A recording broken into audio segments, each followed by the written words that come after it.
प्यार करते हो किसी से तो एक चीज, जब कोई आर्ग्यूमेंट भी हो रहा हो, जैसे कई बार क्लैशेस होते हैं किसी, जैसे छोटी छोटी चीज़ों को लेकर भी हो जाते हैं कि आप कह रहे हो कि कहीं जाना है, आप कह रहे हो उधर पार्टी करनी है हमने बर्थडे की, आप कह रहे हो नहीं वहाँ नहीं जाना, या घूमने का प्रोग्राम बनाना है, एक कह रहा है कि माउंटेन्स में जाएंगे, एक कह रहा है नहीं बीच एरिया में जाएंगे, तो उसको एक हेल्दी डिस्कशन की तरह कर लो। This could be the third habit, that is to discuss.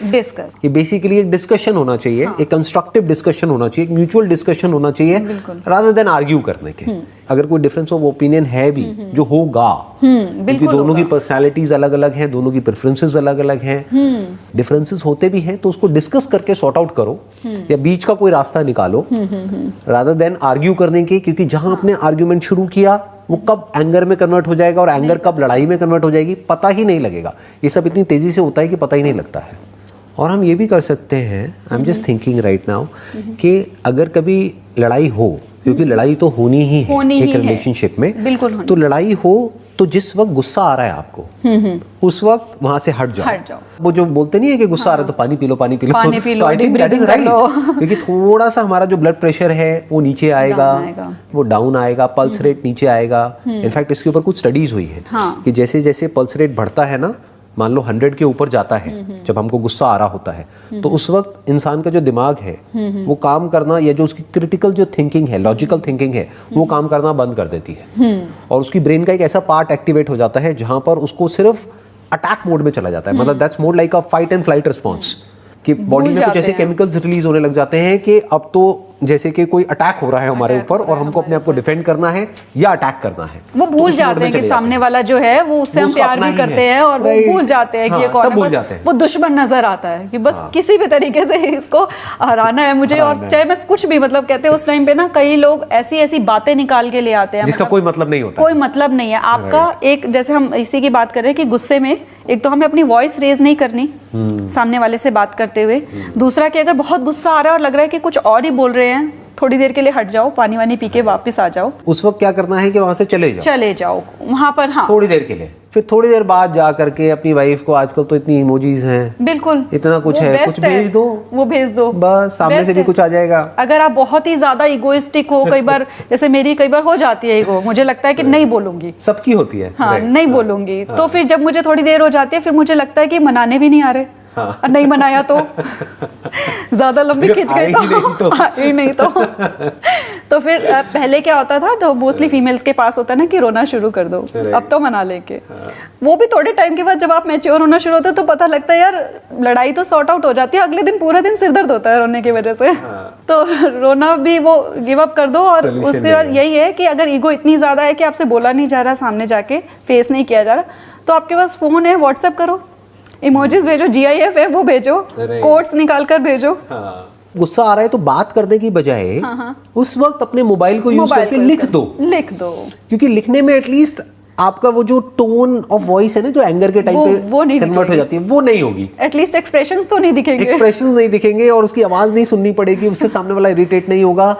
दूर दूर चले जाओ और लिख करके अपनी लड़ाई को सॉल्व करो, जो भी करना है, जो भी मन की बात है, लिखते जाओ, और सामने वाले को भी लिखने दो, वो भी कुछ ना कुछ लिखेगा या लिखेगी। इसमें एक चीज और है कि जैसे विन एंड लूज वाली होती है, हमें लगता है कि अगर हम जीत जाते हैं यानी कि सामने वाले को हमने गलत प्रूव करना है, तो अगर रिलेशनशिप को स्ट्रॉन्ग करना है ना, तो उसका सबसे बड़ा सीक्रेट है कि अगर आप आर्ग्यूमेंट में हार गए हो ना, आप वो हो जिसने कि एंड करा है आर्ग्यूमेंट को, तो आप जीते हो। जैसे बोलते हैं हार के जीतने वाले को बाजीगर कहते हैं, हार के जीतने वाले को बाजीगर कहते हैं। एक्चुअली इन रिलेशनशिप जो पहले गिव अप कर देगा वो जीता है। और सबसे बड़ी बात यह है कि हम ना इससे नेक्स्ट पॉइंट पे आ सकते हैं कि अपनी मेंटल पीस सबसे इंपॉर्टेंट है। जब आपको लग रहा है कि because of this argument, unnecessary argument, आपकी प्रोफेशनल लाइफ सफर कर रही है, आपकी प्रोडक्टिविटी लो हो रही है, तो बेटर है कि आप उसको सॉर्ट आउट कर दो। बिल्कुल ठीक बात है ना, कि मतलब सामने वाले के फायदे के लिए ना सही, अपने फायदे के लिए, क्योंकि अपने आप से तो हर कोई प्यार करता ही है ना, अपने आप से हर कोई प्यार करना चाहिए। ये वही बॉलीवुड मूवीज ये सिखाती है कि मैं सबसे ज्यादा दुनिया में तुमसे प्यार करता हूँ, मैं अपने से भी ज्यादा तुमसे प्यार करता हूँ, जो झूठ है, ऐसा एक्चुअल में नहीं होता है। अब अगर इमेजिन करो जिसको भी आप कह रहे हो कि मैं सामने वाले से प्यार करता हूँ, जो भी आपकी प्यार की डेफिनेशन है, एक तो प्यार की डेफिनेशन ही बहुत सारे लोगों की हिली हुई है, तो अगर वो सामने वाला पर्सन आपको प्लेजर दे रहा है तब तो आप कहते हो कि मैं उससे प्यार करता हूँ, बट अगर वो पेन दे रहा है तो भी क्या आप कहोगे कि वो मैं उससे प्यार करता हूँ या करती हूँ? Only in movies, impossible, only in movies. जैसे मूवीज में दिखाते हैं कि उसने उसको व्हाटएवर हाथ उठा दिया है, थप्पड़ मार दिया, तब भी मैं उससे प्यार करती हूँ, व्हाटएवर। ऐसा एक्चुअल में नहीं हो सकता, क्योंकि नफरत हो जाएगी कहीं ना कहीं उस इंसान से ही। वो भी इस केस में जैसे आपने बताया कि हाथ उठा दिया, और एब्यूसिव रिलेशनशिप में भी होती हैं कई फीमेल्स, लेकिन वो नहीं निकल रही होती इस वजह से कह के कि नहीं मैं प्यार करती हूँ। बट मोस्टली क्या होता है कि जो फीमेल्स हैं ना, उनको फाइनेंशियली इंडिपेंडेंट नहीं होना सिखाया। राइट। वो नहीं चाहती कि वो वहां से निकल के अपने पेरेंट्स पे बोझ बन जाए, उसकी वजह से वो एब्यूसिव रिलेशनशिप्स को भी फंस गई है बेसिकली। वो बेसिकली कॉम्प्रोमाइज है क्योंकि जो करना पड़ रहा है बिकॉज ऑफ सिक्योरिटी इश्यूज, और क्योंकि फैमिली ने सिखाया शुरू से कि आपको जो भी सिचुएशन हो आपको एडजस्ट करना पड़ेगा, खुद को भूल जाओ, आपको जो भी है जैसा भी, आपको अपने हस्बैंड का ध्यान रखना है, उसकी फैमिली का ध्यान रखना है, और अगर आप अपने बारे में सोचते हो तो आप सेल्फिश हो। बेसिकली खुद ही खुश नहीं हो अपनी लाइफ को लेकर के, अपने आप से, तो आप किसी और को कैसे खुश रख? इम्पॉसिबल। बिल्कुल ऐसा है, जो खुद गरीब है वो किसी को क्या देगा? बिल्कुल। मतलब बीइंग अ मदर, अगर मेरे पास डॉटर्स हैं, मुझे फैमिली, मेरे मदर इन लॉ हैं, हस्बैंड है, सबको देखना है, लेकिन फिर भी अगर मेरे को पता है कि मुझे अपने लिए अपनी फिटनेस का ध्यान रखना है, मुझे मॉर्निंग में 1 आवर लगाना ही है योगा के लिए, जब मुझे ऐसा लग रहा है कि बहुत ज़्यादा काम हो गया है और मेरा माइंड भारी हो रहा है, तो मैं अपने हस्बैंड को कह रही हूँ कि आप प्लीज़ देखो 15-20 मिनट्स के लिए, मुझे मेडिटेट करके आना है अपने मेंटल पीस के लिए, बिकॉज मुझे पता है कि मैं खुश रहूंगी तो मैं बाकियों को भी खुश रखूंगी। किसी को आपने शिद्दत से चाहा, कितना प्यारा वर्ड है शिद्दत, है ना, अपने पूरे दिल से, दीवानगी से, पागलपन से उसको चाहा, और फिर वो आपको नहीं मिला, जैसे शाहजहां के साथ हुआ था। फिर कयानात काम नहीं करती है। क्या क्यानात? क्या है? कायनात। हाँ, मैं समझ तो गया था, लेकिन आपने क्यानात बोला था तो मैं थोड़े मजे ले लेते हैं। ब्रेकअप मीन्स नॉट जस्ट के जहां पर एक गर्लफ्रेंड बॉयफ्रेंड है उनका ब्रेकअप हो गया है। ब्रेकअप का मतलब अगर सिंपल वे में बोला जाए, दिल का टूटना। दिल कब टूटता है? तब नहीं जब हम किसी को छोड़ते हैं, समझ गए ना? उसको भी लोग ब्रेकअप समझ लेते हैं, अरे वो ब्रेकअप थोड़ी, वो तो बढ़िया फन है। आपने उसको छोड़ा किसी और के लिए तो वो तो बढ़िया है, that is not breakup. Breakup मतलब आपका दिल टूट गया है। दिल कब टूटता है हमारा?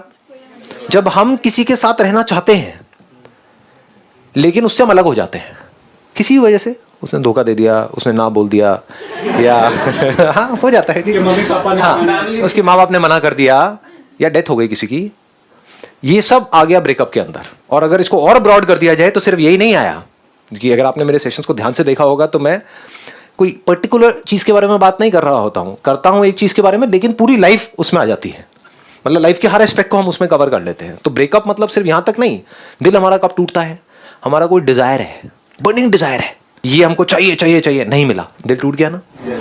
हाँ, हमने अपनी मर्जी से उस चीज को छोड़ा, चीज को या इंसान को, तो दिल नहीं टूटता है।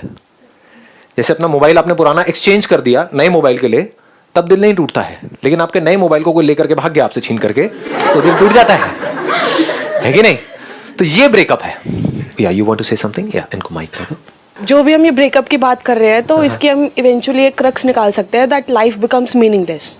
एंड में इसको हम ऐसा कह सकते हैं। तो मैं जनरलाइज करके नहीं कह रही, what I have done is like other people also do it, कि दे बिकम राइटर्स, पोएट्स। तो वो एक नया डायमेंशन देता है माइंड को, जिससे ये सब सारा कोप अप करने में डेफिनेटली हेल्प मिलती है। Exactly, let's give a big hand for her. Please have this is something very interesting, कि जब ऐसा कुछ होता है हमारे साथ में, तो उस टाइम पे क्या होता है, अंदर एंगर होता है, फ्रस्ट्रेशन होता है, बहुत कुछ होता है, तो एक एनर्जी होती है, और एनर्जी कभी पॉजिटिव या नेगेटिव नहीं होती है। Energy in itself is neither constructive not destructive. जैसे इलेक्ट्रिसिटी है, वो क्या है, कंस्ट्रक्टिव है, डिस्ट्रक्टिव है, डिपेंड करता है हम उसको कैसे यूज कर रहे हैं। तो अब अगर उस टाइम पे इस एनर्जी को हम कंस्ट्रक्टिव तरीके से यूज करें, ब्रेकअप मतलब क्या, दिल टूटना मतलब क्या, एक क्राइसिस सिचुएशन, बहुत बड़ी, और जितनी बड़ी क्राइसिस उतनी बड़ी एनर्जी। जैसे अगर डिस्कवरी नेट जो ये देखते हो आप लोग, तो उसमें कभी नोट किया है कि जैसे कहीं आप देख रहे हो एक पोलर बेयर है, उसका कोई बच्चा है, राइट, तो जब तक वो आराम से बैठे हैं तो बैठे हैं, लेकिन जैसे ही उसका बच्चा खतरे में होता है तो क्या होता है उसकी माँ की हालत। जैसे सामने से 4 भेड़िए आ रहे हैं, वो चारों को डिफीट करने लायक हालत में होती है उस टाइम पे, अकेली। वैसे देखो तो मजे से चल रहे होते, बैठी है ये